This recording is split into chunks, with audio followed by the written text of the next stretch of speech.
இந்த பாடல் எஞ்சாமி எஞ்சாமி அப்படின்ற அந்த பாடல் மூலயமா சந்தோஷ் நாராயணுக்கும் சரி அறிவுக்கும் சரி ஒரு நல்ல புகழ் கிடைச்சிச்சு. இப்போ அந்த புகழுக்கு பின்னாடி இவ்வளோ கஷ்டங்கள் இருக்கு, இவ்வளோ வழிகள் இருக்கு, இது எனக்கு தான் சொந்தம், இது எனக்கு தான் சொந்தம்ன்ற மாதிரி போயிட்டு இருக்கு. 5 வருஷமாவே பாத்தீங்கன்னா இந்த பிரச்சனை ஓடிக்கிட்டு இருக்கு. முதல்ல ஒரு குழந்தை பிறந்திருக்கு அப்படின்னா அந்த குழந்தைக்கு அப்பா முக்கியமா அம்மா முக்கியமான எப்படி இது எங்க கொண்டு போனீங்கன்னாலும் எப்படி வந்து இதுக்கு தீர்வடிக்கும். அப்பாவும் முக்கியம் அம்மாவும் முக்கியம். கோர்ட்டுக்கு போனீங்கன்னாலும் சரி, அறிவியல் பூர்வமா போனீங்கன்னாலும் சரி, அப்பாவும் முக்கியம் அம்மாவும் முக்கியம். இப்ப 2 பேரும் சேர்ந்தாதான் வந்து குழந்தை பிறக்கும். இது 2 பேருமே கூட்டு முயற்சி தான். 2 பேரும் பாத்தீங்கன்னா நல்ல கலைஞர்கள். 2 பேரும் கூட்டு முயற்சியில வந்து உருவானதுதான் இந்த பாடல்.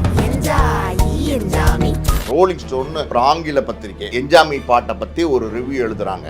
அதுல பாத்தீங்கன்னா அட்டப்படத்திலே பாத்தீங்கன்னா தீயோட போட்டோ போடுறாங்க, சாம் வின்சென்ட்ன்றவரோட போட்டோ போடுறாங்க. இப்ப 2 நாளைக்கு முன்னாடி ஒரு வலைதளவாசி வந்து ஒரு ட்வீட் போடுறாரு, எஞ்சாமி எஞ்சாமி பாட்டு வந்து ஒரு அருமையான தமிழ் ஆல்பம். அதுக்கு இன்னொருத்தர் வந்து பதில் ட்வீட் போடுறாரு. அங்கதான் பிரச்சனையா இருக்கு. அதெல்லாம் கரெக்ட் தான். எஞ்சாமி எஞ்சாமி பாட்டு வந்து சூப்பர் சாங், அதுல வந்து மாட்டுக்கருத்தே கிடையாது. ஆனா அறிவோட உழைப்பு அறிவு எல்லாத்தையும் வந்து சந்தோஷ் நாராயணன் திருடிட்டாரு. சந்தோஷ் நாராயண் வீட்டுக்கு போனேன், சரியா சந்திக்க முடியல அப்படின்னு சொல்றாரு. அப்ப சந்தோஷ் நாராயண் வீட்டுக்கு போகும்போது அறிவு அங்க ஒழுங்கா ட்ரீட் பண்ணலையா? அந்த மாதிரி வெளிப்படைத்தன்மை இல்லாம வீட்டுக்கு போறான் போது அந்த இடத்துல என்ன நடந்துச்சுன்னு சொல்லணும். அவர் வந்து என்ன சொல்றாருன்னா, பல தடவை நான் சந்தோஷ் நாராயண் வீட்டுக்கு போனேன், சந்தோஷ் நாராயணனை பார்க்க முயற்சி பண்ணேன், சந்தோஷ் நாராயண்ட்ட என்னுடைய பிரச்சனைகளை சொல்ல முயற்சி பண்றேங்கிறது அவர் பதிவிடுறாரு. ஆனா இது எப்ப நடந்தது, என்ன நடந்தது, வீட்டுக்கு போனப்ப சந்தோஷ் நாராயணன் இவர் பார்க்க மறுத்தாரா, பேச மறுத்தாரா, இதெல்லாம் எதுவுமே வந்து அறிவு சைட்ல இருந்து கிளியரா வந்து எதுவுமே சொல்லல. ஆனா உங்க toilet cleaner bison toilet cleaner குவாலிட்டியை விட பெட்டர்னு நிரூபிச்சா உங்க மொத்த பணமும் ரீஃபண்ட். பைசன் டாய்லெட் கிளீனர் இப்போது 79 ரூபாயில். அறம் நாடு நேயர்களுக்கு வணக்கம். இன்று நம்முடன் இணைந்திருப்பவர் சினிமா விமர்சகர் மற்றும் தயாரிப்பாளர் பாலாஜி பிரபு சார் அவர்கள். சார் வணக்கம். வணக்கம் சார். சந்தோஷ் நாராயணன் விசஸ் அறிவு, இவங்க 2 பேருக்கு உண்டான மனஸ்தாபம் புகைச்சல்ன்றது நீண்ட காலமாக வந்துகிட்டு இருக்கு சார். இப்போ பொது வெளியில் 2 பேரும் அவங்க கருத்துக்களை சொல்கிறாங்க, நேரடி விவாதத்துக்கு அழைக்கிறாங்க. இந்த பாடல் எஞ்சாமி எஞ்சாமி அப்படின்ற அந்த பாடல் மூலயமா எல்லாருக்குமே சந்தோஷ் நாராயணுக்கும் சரி அறிவுக்கும் சரி ஒரு நல்ல புகழ் கிடைச்சிச்சு. இப்போ அந்த புகழுக்கு பின்னாடி இவ்வளோ கஷ்டங்கள் இருக்குது, இவ்வளோ வழிகள் இருக்குது, இது எனக்கு தான் சொந்தம், இது எனக்கு தான் சொந்தன்ற மாதிரி போயிட்டுருக்கு. ஃபர்ஸ்ட் ஆஃப் ஆல் இந்த விவாதத்தை எப்படி பார்க்கலாம்? அதாவது 2 பேருக்குள்ள தொடர்ந்து வார்த்தை போய் நடந்துகிட்டு இருக்கு. இப்போ மறுபடியும் வந்து வைரல் ஆயிடுச்சு. 5 வருஷமாகவே பார்த்திங்கன்னா இந்த பிரச்சனை ஓடிக்கிட்டு இருக்கு. முதல்ல ஒரு குழந்தை பிறந்திருக்கு அப்படின்னா அந்த குழந்தைக்கு அப்பா முக்கியமா அம்மா முக்கியமான எப்படி இது எங்கே கொண்டு போனீங்கனாலும் எப்படி வந்து இதுக்கு தீர்வடிக்கும். அப்பாவும் முக்கியம் அம்மாவும் முக்கியம். கோர்ட்டுக்கு போனீங்கனாலும் சரி, அறிவியல் பூர்வமாக போனீங்கனாலும் சரி, அப்பாவும் முக்கியம் அம்மாவும் முக்கியம். இப்போ 2 பேரும் சேர்ந்தாதான் வந்து குழந்தை பிறக்கும். 2 பேரும் சேராட்ட கூட ஒரு ஆணோட விந்தணுவை எடுத்து பெண்ணுடைய இதில் வந்து கருமுட்டையில் செலுத்தினா தான் குழந்தை பிறக்கும். அது இல்லாமல் எதுவுமே நடக்காது. அப்படின்னும் போது இது 2 பேருமே கூட்டு முயற்சி தான். 2 பேரும் பார்த்தீங்கன்னா நல்ல கலைஞர்கள். 2 பேரும் கூட்டு முயற்சியில் வந்து உருவானது தான் இந்த பாடல். எஞ்சாமி எஞ்சாமி பாடல்ங்கிறது பார்த்தீங்கன்னா உலகளவில் பயங்கர கிட்டு. அது வந்து இந்த கொரோனா நேரத்தில் ரிலீஸ் ஆகி 2 நாளில் வைரலான பாட்டு. ரொம்ப நாள் கூட ஆகலை, 2 நாளில் வைரல் ஆகி வேர்ல்டு வைடு ஒரு தமிழ் பாட்டு பட்டி தொட்டியெல்லாம் பேசிச்சு அப்படின்னு சொல்லுவாங்கள்ல, அந்த மாதிரி வைரலான பாட்டுனா எஞ்சாமி எஞ்சாமி பாட்டு தான். சரிங்க சார். இப்போ இந்த பிரச்சனையை ஆரம்பித்து வச்சது யார் சார்? இந்த பிரச்சனையை ஆரம்பித்து வச்சது யாருன்னு சொல்கிறதோட இந்த பிரச்சனையை வந்து ரோலிங் ஸ்டோன் அப்படின்னு ஒரு மேகசின் தான் ஆரம்பித்து வச்சான் அப்படின்னு நம்ம சொல்லணும். ரோலிங் ஸ்டோன்னு ஒரு ஆங்கில பத்திரிகை. அந்த பத்திரிகையில் பார்த்தீங்கன்னா இந்த பாட்டு எஞ்சாமி பாட்டை பற்றி ஒரு ரிவ்யூ எழுதுகிறாங்க. அதில் பார்த்தீங்கன்னா அட்டப்படத்திலே பார்த்தீங்கன்னா தீயோட ஃபோட்டோ போடுறாங்க, சாம் வின்சென்ட்ன்றவரோட ஃபோட்டோ போடுறாங்க. இந்த சாம் வின்சென்ட் யாருன்னா சார்பட்டா பரம்பரையில் நீயே ஒளி அப்படின்ற சாங்கை வந்து எழுதினவர். அவர் மட்டும் எழுதலை, அறிவு சாம் வின்சென்ட் 2 பேரும் சேர்ந்து தான் பார்த்தீங்கன்னா சார்பட்டா பரம்பரையில் நீயே ஒளின்ற பாட்டு எழுதினாங்க. ஸோ சாம் வின்சென்ட்டோட ஃபோட்டோ, அவர் இந்த எஞ்சாமி எஞ்சாமி சாங்குக்கும் அவருக்கும் தொடர்பே இல்லை. சாம் வின்சென்ட்டோட ஃபோட்டோவும் தீயோட ஃபோட்டோவும் போடுறாங்க, அறிவோட ஃபோட்டோ போட விடுறாங்க. ஆக்சுவலி எஞ்சாமி எஞ்சாமி பாட்டை வந்து பாடினது வந்து தீயே அறிவு 2 பேரும் தான் பாடினாங்க. அது கம்போஸ் பண்ணது வந்து பார்த்திங்கன்னா சந்தோஷ் நாராயணன். அது வந்து பாட்டு எழுதுனது வந்து அறிவு. ஸோ அதில் நடித்த ஆல்பத்தில் நடித்ததும் டீயும் அறிவும் நடித்தாங்க. அறிவோட பாட்டிலாம் கூட அந்த பாட்டில் கடைசியில் வருவாங்க. ஸோ இது மொத்தமாகவே பார்த்திங்கன்னா 2 பேரும் சேர்ந்து இன்னும் சொல்ல போனால் 2 பேரும் சொல்ல முடியாது, 3 பேர், சந்தோஷ் நாராயணன், தி, அறிவு 3 பேர் சேர்ந்து உருவாக்கின படைப்பு.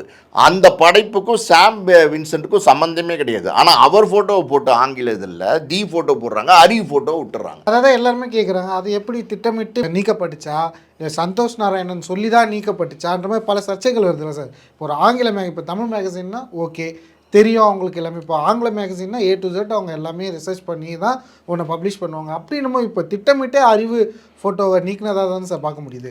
இது திட்டமிட்டு நீக்கப்பட்டுச்சா இல்லை வந்து தெரியாமல் வந்து அப்படி போட்டாங்களா? ஆக்சுவலி அறிவு ஃபோட்டோ போடுறதுக்கு நடக்கிறதுக்கு வாய்ப்பு இருக்குது. இப்போ ஆங்கில பத்திரிகைன்னும் போது அறிவு ஃபோட்டோக்கு பதில் அந்த பாட்டை எழுதுனது தப்பாக கூட புரிஞ்சிருக்கிறதுக்கு வாய்ப்பு இருக்குது. அதாவது சார்பட்டா பரம்பரையில் நீயே ஒளி பாட்டு எழுதுனது 2 பேர், யார் அறிவும் சாம் வின்சென்ட்டும் எழுதுனாங்க. ஸோ அந்த பாட்டு எழுதுன அவர் தான் இந்த பாட்டு எழுதினாரு அப்படிங்கிற மாதிரி ஒரு தப்பான புரிதல் இருக்கிறதுக்கு வாய்ப்பு இருக்குது. திட்டமிட்டு ஒரு ஆங்கில பத்திரிகை போட வேண்டிய அவசியம் கிடையாது. இப்போ தமிழ் பத்திரிகைனா கூட ஏதோ திட்டமிட்டு போட்டிருக்காங்க, ஜாதிய ரீதியாக வந்து இப்போ அந்த அவரை வந்து தாழ்த்தப்பட்ட வகுப்பை சேர்ந்தவர் அறிவு, அதனால் அவரை ஏதோ வந்து திட்டமிட்டு மறைக்கிறதுக்காண்டி அவரை இருட்டடிப்பு பண்ணுறதுக்காண்டி பண்ணாங்கன்னு நம்ம சொல்லலாம். ஆனால் இங்கே அப்படி வாய்ப்புகள் ரொம்ப கம்மி. ஆனால் பண்ண வச்சது சந்தோஷ் நாராயணன் தான் ஒரு தரப்பு சொல்கிறாங்க. இல்லை அதெல்லாம் அப்படிலாம் பண்ண மாட்டாங்க. அப்படிலாம் ஏதாவது இந்த பாட்டுக்கும் நீங்கள் பாருங்களேன், நல்லா புரிஞ்சுக்கிட்டிங்கன்னா இந்த எப்படி சொல்கிறது, என்ஜாமி பாட்டுக்கும் இந்த சாம் வின்சென்ட்டுக்கும் தொடர்பே கிடையாது. ஆனால் அவரோட ஃபோட்டோ போட்டிருக்காங்கன்னா ஏதோ ஒரு கன்ஃபியூஷன், ஏதோ சரியாத புரிதல் இல்லாமல் தான் அந்த ஃபோட்டோ போட்டிருக்காங்க. ஸோ அந்த பத்திரிக்கையில் அது புரிஞ்சு போட்டாங்களோ புரியாமல் போட்டாங்களோ தெரிஞ்சு போட்டாங்களோ தெரியாமல் போட்டாங்களோ, ஆனால் அது வந்ததுக்கப்புறம் பார்த்திங்கன்னா பெரிய சர்ச்சையாக ஆரம்பிச்சிச்சு. ரஞ்சித்தெல்லாம் பார்த்தீங்கன்னா அறிவுக்கு சப்போர்ட் பண்ணி இந்த மாதிரி வந்து இருட்டடிப்பு செய்கிறாங்க, திட்டமிட்டே இருட்டடிப்பு செய்கிறாங்க அப்படிலாம் சொல்லியிருந்தாங்க. ஆனால் அன்னைக்கு அந்த ஆங்கில இதிலே பார்த்தீங்கன்னா மன்னிப்பு கேட்டு அறிவு ஃபோட்டோ தி ஃபோட்டோ 2 பேர் ஃபோட்டோவையும் போட்டாங்க அடுத்த உடனே. தவறுதலாக நடந்ததாக தான் நம்ம எடுத்துக்க முடியும். ஆனால் அங்கே பிரச்சனை மையப்புள்ளி ஆரம்பம் என்னென்னா அதுதான் ஆரம்பமாக போச்சு. இந்த ரோலிங் ஸ்டோன் புக்கில் வந்து பார்த்தீங்கன்னா மறுபடியும் பப்ளிஷ் பண்ணிட்டாங்கல்ல, அதாவது அறிவு ஃபோட்டோவும் தி ஃபோட்டோவும் போட்டாங்கல்ல, அதோட இந்த மேட்ரு முடிஞ்சிருச்சா அப்படின்னா அதோட இந்த மேட்ரு முடியல. அதுக்கப்புறம் பார்த்தீங்கன்னா 2024-23 வருஷம் மட்டும் சரியாக தெரில, சென்னையில் செஸ் ஒலிம்பியாட் நடந்துச்சுல்ல, நம்ம சேப்பாக்கம் ஸ்டேடியத்தில் நடந்துச்சு. இது நம்ம மோடியெல்லாம் வந்து தோனி முதற்கொண்டு வந்திருந்தார், மோடி வந்தார், எல்லாம் வந்தார், ரொம்ப பிரம்மாண்டமாக வந்து அது பண்ணியிருந்தாங்க இல்லையா. அதில் பார்த்தீங்கன்னா இது என்ஜாமி பாட்டை வந்து பாடுறாங்க. யார் பாடுறாங்கன்னா டி பாடுறாங்க, மாரியம்மாள்ன்ற சிங்கர் பாடுறாங்க, டியும் மாரியம்மாள்னு சிங்கரும் பாடுறாங்க. அங்கேயும் பார்த்தீங்கன்னா அறிவு வந்து பாடல. நியாயமாக அந்த பாட்டை பாடினது யாருன்னா தீயும் அறிவும் தான் பாடினாங்க. அப்போ செஸ் ஒலிம்பியாட்லையும் யார் பாடியிருக்கணும்? தீயும் அறிவும் பாடியிருக்கணும். ஆனால் பார்த்தீங்கன்னா தீயும் மாரியம்மாலும் அந்த பாட்டை பாடுறாங்க. எல்லாருமே வந்து யோசிக்கிறாங்க, ஏன்னா அது பயங்கர வேர்ல்டு ஃபேமஸ் சாங் ஆச்சு, இது அறிவும் தீயும் தானே பாடினாங்க, அறிவும் தீயும் பாடினது வந்து பார்த்தீங்கன்னா பயங்கர பாப்புலர் ஆச்சு, இப்போ எதுக்கு திடீர்னு வந்து தீயும் மாரியம்மான்னு பாடுறாங்கன்னு யோசிச்சாங்க. இன்னொரு விஷயம் தீயை பற்றி இந்த இடத்துல நம்ம சொல்லணும் என்ன அப்படின்னா, இந்த பாட்டு என்ஜாமி பாட்டு வந்ததுக்கப்புறம் தான் தீயவே வந்து பார்த்தீங்கன்னா ஒரு சிங்கராக ஒத்துக்கிட்டாங்க. தீயே பார்த்தீங்கன்னா அதுக்கப்புறம் தான் ஒரு பாப்புலாரிட்டி கிடைச்சி, அதுக்கப்புறம் அவங்களுக்கு ஒரு பெரிய தனி புகழ் வெளிச்சமே வந்து இந்த பாட்டில் தான் கிடைச்சி. இதுக்கு முன்னாடி அவங்க பாட்டெலாம் பார்த்தீங்கன்னா என்னடா ஒரு கிளவி பாடுற மாதிரி இருக்குது, குரலே ஒரு மாதிரி இருக்குது, என்னமோ ஒரு வயசான கிளவி பாடுற மாதிரி இருக்குது. அப்படிதான் தீயோட குரலே நீங்கள் பார்த்தீங்கன்னா ஒரு மாதிரி யூனிக்கான குரலாக இருக்கும், கொஞ்சம் கிளவி குரல் மாதிரியே இருக்கும், ஸ்வீட் வாய்ஸ்லாம் கிடையாது. ஆனால் அதுவே வந்து ப்ளஸ் வாய்ஸாக மாறிச்சு. அது காரணம் என்ஜாமி பாட்டு தான். ஸோ அந்தளவுக்கு வந்து தீக்கு அதில் ஒரு பெரிய அங்கீகாரம் கிடச்சிச்சு. அதே மாதிரி பார்த்தீங்கன்னா அறிவுக்கும் பார்த்தீங்கன்னா அதுக்கப்புறம் பெரிய நிறைய பாடல்கள்லாம் எழுதுறாரு, இண்டிவிஜுவல் ஆல்பம்ஸ்லாம் எக்கச்சக்கம் பண்ணுறாரு. அதே மாதிரி சந்தோஷ் நாராயணனுக்கும் ஒரு பெரிய பேர் கிடச்சிச்சு. ஸோ மொத்தத்தில் 3 பேருக்குமே பெரிய பேர் கிடச்சிச்சு. ஆனால் ஏன் இங்கே வந்து அறிவு மிஸ்ஸிங் அப்படின்னும் போது ஒரு அதே காலகட்டத்தில் பார்த்தீங்கன்னா ஒரு சினிமா விழா, அதாவது எனக்கு தெரிஞ்ச ஒரு பூஜைன்னு நினைக்கிறேன், பூஜையில் வந்து சந்தோஷ் நாராயணன் கலந்துட்டு வெளில வராரு. ஊடகவியாளர் கேட்குறாங்க, என்ன மாதிரி வந்து செஸ் ஒலிம்பியாட்டில் வந்து எதுக்கு மாரியம்மாள் பாடினாங்க, அது வந்து தீயும் அறிவுல பாடியிருக்கணும், ஏன் வந்து அறிவு பாடல அப்படின்னோடனே, அறிவுக்கு நான் வந்து செஸ் ஒலிம்பியாட்டில் வந்து பாடுறதுக்கு அந்த இன்விடேஷன் நான் அனுப்பிச்சிருக்கேன், ஆனால் அறிவு என்ன பிளாக் பண்ணி வச்சிருக்காரு அப்படிங்கிறாரு. அறிவு என்ன பிளாக் பண்ணி வச்சிருக்காரு அப்படின்னா அப்போ தான் வந்து தெரிய ஆரம்பிக்குது இவங்களுக்குள்ள ஏதோ பிரச்சனை இருக்குது, ஏதோ வந்து சிக்கல் இருக்குது, பிளாக் பண்ணி வைக்கிற அளவுக்கு என்ன அப்படின்னா இல்லை அவர் தான் அதுக்கு பதில் சொல்லணும் அப்படின்னு சொல்லி கடந்து போயிடுறாரு. அது சரி, அந்த இடத்துல ஒரு பிரச்சனை, அதுவும் பார்த்தீங்கன்னா அது தொடர்ந்துக்கிட்டே இருந்துச்சு. ஆனால் அதோட வந்து அது அப்படியே மறுபடியும் அமைதியாக இருந்துச்சு. மயான அமைதியாக இருந்தது பார்த்தீங்கன்னா, இப்போ 2 நாளைக்கு முன்னாடி ஒரு வலைதளவாசி வந்து ஒரு ட்வீட் போடுறாரு. அவர் எஞ்சாமி பாட்டை வந்து கேட்டிருப்பார்னு நினைக்கிறேன். சமீபத்தில் கேட்டாரா இல்லை மறுபடியும் திருப்பி கேட்டாரான்னு தெரில. கேட்டு அவருக்கு ரொம்ப பிடிச்சிருந்துருக்கு. டக்குன்னு ஒரு ட்வீட் போடுறாரு. எஞ்சாமி பாட்டு வந்து ஒரு அருமையான தமிழ் ஆல்பமு, செமையாக, அதாவது வந்து வேர்ல்டு வைடு வந்து பார்த்தீங்கன்னா பட்டி தொட்டியெல்லாம் கலக்கின ஒரு ஆல்பம். அதாவது லாக்டவுன் டைமில் வந்து பார்த்தீங்கன்னா ஒரு பெரிய எல்லாருக்கும் ரிலாக்ஸ் கொடுத்த ஒரு பாடல் அப்படிங்கிற மாதிரி ஒரு ட்வீட்டை போடுறாரு. அதுக்கு இன்னொருத்தர் வந்து பதில் ட்வீட் போடுறாரு. அங்கே தான் பிரச்சனை ஆரம்பிக்குது. அவர் என்ன பதில் ட்வீட் போடுறாருன்னா, அதெல்லாம் கரெக்டு தான், எஞ்சாமி பாட்டு வந்து சூப்பர் சாங்கு, அதில் வந்து மாட்டுக்கருத்தே கிடையாது. ஆனால் அறிவோட உழைப்பு, அறிவு எல்லாத்தையும் வந்து சந்தோஷ் நாராயணன் திருடிட்டாரு திருடிட்டாரு அப்படிங்கிற வார்த்தையை பயன்படுத்துறாரு. இது பயங்கர கோவம் வந்துடுது. சந்தோஷ் நாராயணன் கோவம் வருது. திருடிட்டாருன்னா யாராக இருந்தாலும் கோவம் தானே.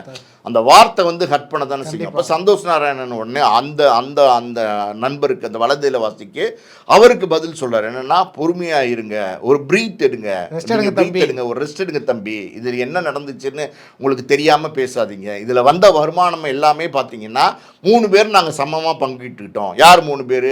சந்தோஷ் நாராயணன், தி வந்து சந்தோஷ் நாராயணனோட மகள், அப்புறம் பார்த்தீங்கன்னா அறிவு, நாங்கள் 3 பேருமே பங்கிட்டுக்கிட்டோம் அப்படிங்கிறத வந்து அவர் வந்து சொல்கிறார். இதில் வந்து திருட்டுலாம் எதுவுமே நடக்கலை, எந்த தப்புமே எதுவுமே நடக்கலை அப்படிங்கிறத சந்தோஷ் நாராயணன் சொல்கிறார். அதுக்கு பதில் வந்து அறிவு போகிறார்.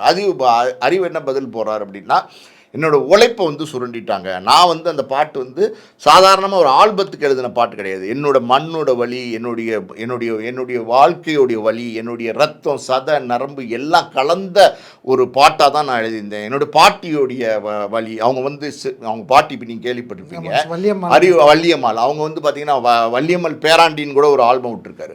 வள்ளியம்மாள் இருக்காங்க இல்லையா, அவங்க வந்து நம்ம இங்கேருந்து தமிழ்நாட்டில் இருந்து சிலோனுக்கு வந்து தேயிலை தோட்டத்தில் தேயிலை பறிக்க போயிருக்காங்க. அங்கே பார்த்தீங்கன்னா ஒரு சின்ன இடம், தரிசு இடம், அதை வந்து உழுது விவசாய நிலமாக்கி அங்கே வந்து தேயிலை வந்து பயிரிட்டு அங்கே ரொம்ப கஷ்டப்பட்டு ரொம்ப கஷ்டப்பட்ட ஒரு வாழ்க்கைன்னு வச்சுக்கலேன். அது ஒரு பிற்பட்ட வகுப்பில் உள்ளவங்களோட வழி. அது ஆக்சுவலி வந்து அவர் வந்து பதிவு பண்ணியிருக்காரு. அதை உணர்வுபூர்வமாக அது பதிவு பண்ணியிருக்காரு. அந்த பாட்டிலே பார்த்தீங்கன்னா, அதாவது வேர்வை தண்ணி சொக்கா அந்த மாதிரி வரிகள்லாம் பார்த்தீங்கன்னா அழுத்தமான வரிகள். வேர்வை தண்ணி சொக்காங்கிறது அப்படியே ஒரு உழவனுடைய, அந்த உழுது கஷ்டப்படுறவனுடைய, அந்த சுமையை தாங்கினவனுடைய அந்த வேர்வையில் நினைஞ்ச அந்த சொக்கா அப்படிங்கிற வரிகள். அதே மாதிரி பார்த்தீங்கன்னா பாட்டன் பூட்டன் காத்த பூமி, அந்த வரிகள் எல்லாமே பார்த்தீங்கன்னா ரொம்ப அற்புதமான வரிகள். எஞ்சாமி பாட்டு நீங்கள் உள்ளே போய் பார்த்தீங்கன்னா அவ்வளோ பொருள், அவ்வளோ அர்த்தம், அவ்வளோ வலி. ஒரு பக்கம் பார்த்தீங்கன்னா தி மாடர்ன் ட்ரெஸ்ல ஆடுற மாதிரி இருக்கும். இன்னொரு பக்கம் பார்த்தீங்கன்னா அறிவு வந்து அது அவருடைய வாழ்க்கையை அப்படியே சொல்லிகிட்டே வருவார். அதில் அவங்க பாட்டியை காமிப்பாங்க, ஒரு தாத்தாவை காமிப்பாங்க, அந்த மண்ணை காட்டுவாங்க. சொல்லப்போனால் அந்த அந்த மண்ணோட உணர்வுகள், மனிதருடைய உணர்வுகள், அதெல்லாம் அப்படியே தத்ரூபமாக அந்த பாட்டில் காமிச்சிருப்பாங்க. அந்த பாட்டு வரிகள் மட்டும் ஹிட் ஆகலை, மியூசிக் மட்டும் ஹிட் ஆகலை, இந்த ஆல்பமே பயங்கர ஹிட் ஆனதுக்கு காரணம் என்னென்னா, இது ரெண்டுனுடைய காம்பினேஷன், அப்புறம் அறிவோட காம்பினேஷன் தான் அந்த பாட்டுக்கு வந்து அவ்வளோ பெரிய ஒரு வெற்றியை கொடுத்துச்சு. ஸோ அவர் சொல்லியிருக்காரு, இதெல்லாம் சுரண்டப்பட்டிருக்கு, எனக்கு வந்து நேர்மையான கூலி, நேர்மையான கிரெடிட்டு, மரியாதை எதுவுமே எனக்கு கொடுக்கப்படல அப்படின்னு அறிவு ஒரு ட்விட்டு போடுறாரு. அதுக்கு சந்தோஷ் நாராயணன் பார்த்தீங்கன்னா நேரடியாக சவால் விடுறாரு. அவர் என்னன்னா, வா நான் வந்து ரெடியாக இருக்கேன், பொதுத்தளத்துக்கு வந்து உட்காந்து பேசலாம், நேரடியாக நான் சவாலுக்கு ரெடி அப்படிங்கிற மாதிரி அவர் கூப்பிடுறாரு. இந்த பக்கம் அறிவு என்ன சொல்கிறாரு அப்படின்னா, அவர் ஒன்று சொல்கிறார், வேற ஒரு ஸ்டேட்மெண்ட். அது என்னன்னா, எத்தனையோ தடவை வந்து நான் சந்தோஷ் நாராயணன் வீட்டுக்கு போனேன், அவரை பார்க்க ட்ரை பண்ணேன் அப்படிங்கிற மாதிரி அவர் ஒன்று செய்ய. இந்த இடத்துல தான் சார் இப்போ சந்தோஷ் நாராயணன் வீட்டுக்கு போனேன், சரியாக சந்திக்க முடியல அப்படின்னு சொல்கிறாரு. அப்போ சந்தோஷ் நாராயணன் வீட்டுக்கு போகும்போது அறிவு அங்கே ஒழுங்காக ட்ரீட் பண்ணலையா, இல்லை மதிக்கலையா, சந்தோஷ் நாராயணன் இல்லை பார்த்துட்டு கடந்து போயிட்டாரா, அந்த மாதிரி வெளிப்படைத்தன்மை இல்லாமல் வீட்டுக்கு போகிறான்னும் போது அந்த இடத்துல என்ன நடந்துச்சுன்னு சொல்லணும். அவர் வந்து என்ன சொல்கிறாருன்னா, பல தடவை நான் சந்தோஷ் நாராயணன் வீட்டுக்கு போனேன், சந்தோஷ் நாராயணனை பார்க்க முயற்சி பண்ணேன், சந்தோஷ் நாராயண்கிட்ட என்னுடைய பிரச்சனைகளை சொல்ல முயற்சி பண்ணுறேங்கிறது அவர் பதிவிடுறாரு. ஆனால் இது எப்போ நடந்தது, என்ன நடந்தது, வீட்டுக்கு போனப்போ சந்தோஷ் நாராயணன் இவர் பார்க்க மறுத்தாரா, அதை சந்திக்க மறுத்தாரா, பேச மறுத்தாரா, இதெல்லாம் எதுவுமே வந்து அறிவு சைட்லேருந்து கிளியராக வந்து எதுவுமே சொல்லல. ஆனால் சந்தோஷ் நாராயணன் என்ன சொல்கிறாருன்னா, அவர் என்னுடைய ஃபோனே பிளாக் பண்ணி வச்சுட்டாரு அப்படிங்கிறாரு. அவர் சொல்கிற வார்த்தையில் அர்த்தம் இருக்குது. அவர் என்ன சொல்கிறாருன்னா, ஓப்பனாக நான் சேலஞ்சுக்கு ரெடி, ஓப்பனாக நீ வா, சவாலுக்கு ரெடி, நான் ரெடி, நீ வா அப்படின்றவர் அவர் கூப்பிட்றாரு. இப்போ இது வந்து பொதுத்தளத்தில் பேச வேண்டிய விஷயம் கிடையாது அப்படின்னு வந்து இவர் சொல்கிறார். யார்? அறிவு சொல்கிறாரு. இப்போ அறிவு என்ன நினைக்கிறார்? இது கோர்ட்டில் சந்திச்சுக்கலாம்னு நினைக்கிறாரா அப்படின்னு தெரில. ஆனால் மொத்தத்தில் பார்த்தீங்கன்னா எல்லாருமே வந்து திறமைசாலிகள். மெட்டு போட்டது, மெட்டு அனுப்பிச்சது, பாட்டு எழுதி சொல்லி கேட்டது சந்தோஷ் நாராயணன். அந்த மெட்டுக்கு பாட்டு எழுதி கொடுத்தது, அவருடைய உணர்வுகளை அப்படியே பிரதிபலிக்கிற மாதிரி பாட்டு எழுதி கொடுத்தது அறிவு. இன்னொரு பக்கம் பார்த்தீங்கன்னா அது வந்து ஏற்கனவே அவரோட வாய்ஸ் எடுபடாத வாய்ஸ் தான், தீயோட வாய்ஸ். ஆனால் இந்த பாட்டை பாடினதுக்கப்புறம் பார்த்தீங்கன்னா அவங்களுடைய வாய்ஸு, அறிவோட வாய்ஸு, அறிவோட லிரிக்ஸு எல்லாமே சேர்ந்து தான் இது. ஆக்சுவலி எப்படின்னா முழுக்க முழுக்க ஒரு கலவை தான் இந்த பாட்டு. அந்த கலவையை உருவாக்குனது யார் அப்படின்னா, நான் முதலே சொன்ன மாதிரி பார்த்தீங்கன்னா அப்பாவா அம்மாவா குழந்தைக்கு காரணம் பிறக்கிறதுக்கு அப்படின்னா அப்பா அம்மா 2 பேர் தான் அப்படின்ற மாதிரி இங்கே வந்து 3 பேர் இருக்கிறாங்க. இந்த 3 பேர் சேர்ந்து தான் உருவாக்கியிருக்காங்க.